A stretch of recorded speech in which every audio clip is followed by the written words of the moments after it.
Hey guys, I got another good question that came in, and that was do virtual assistants get benefits? And the answer is no, you do not have to pay them benefits. But um, with my virtual assistants in the Philippines, I do pay benefits, and it is something really simple that we can do that really goes a long way in building rapport and trust with your virtual assistant. So in the Philippines, they have what's called SSS, which is kind of like their 401k and Social Security combined into one. So that's their retirement. They have something called PhilHealth, which is their insurance. Um, and think of that almost like Medicare. So it's kind of like a blanket base insurance, but they still have very high deductibles and it doesn't cover all of it. It's like an 80-20 copay type of deal. Um, so you do have the option to pay for HMO as well for them. It's a little bit expensive there. It's going to be about $50 or $60, but that's going to cover the gaps in the event that they need to be hospitalized or something like that. Additional benefits that I give them, I give them a lump sum. So it pays into SSS, PhilHealth, and then also the National Loan Program.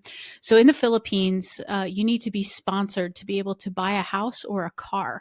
And so what they do is they pay into this fund, and then the government will allow them to purchase a house or a car once they've saved up enough. And so what some people do is they will give their virtual assistants a lump sum amount of money and then require that they send an email back and with the receipts for them having paid for those things. I don't do that, and this is the reason that I don't. Some of my employees have health insurance through a spouse, right? So a spouse might work at a BPO company and they have really good insurance. And so they don't need to pay for, they don't need to put money into PhilHealth or whatever. And so I don't require that of them. I say, here is $50 a month, and that covers PhilHealth, SSS, and their loan program for them. And I say, okay, if you choose not to use it for that, that's fine, but this is what it's intended for.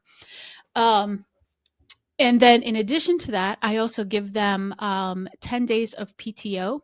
They get every major US holiday off. And the reason that I do US holidays instead of Filipino holidays, they would actually prefer if you gave them Filipino holidays off. But because our clients need them working on US days, we do holidays off.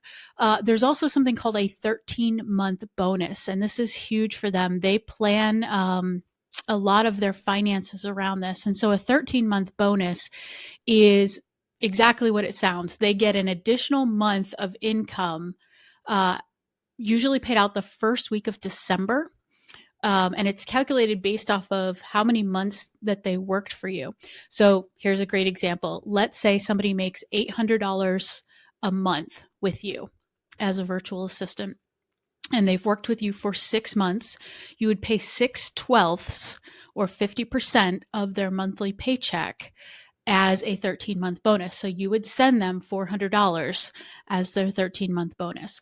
And these are the standard benefits that we offer to our employees. And it's not anything that costs a huge amount on our part, but makes a major difference in their life. And so if you can offer those little things, it will really go a long way with them. So if you found value in this video, go ahead and hit subscribe. And as always, if you guys have any questions, let me know.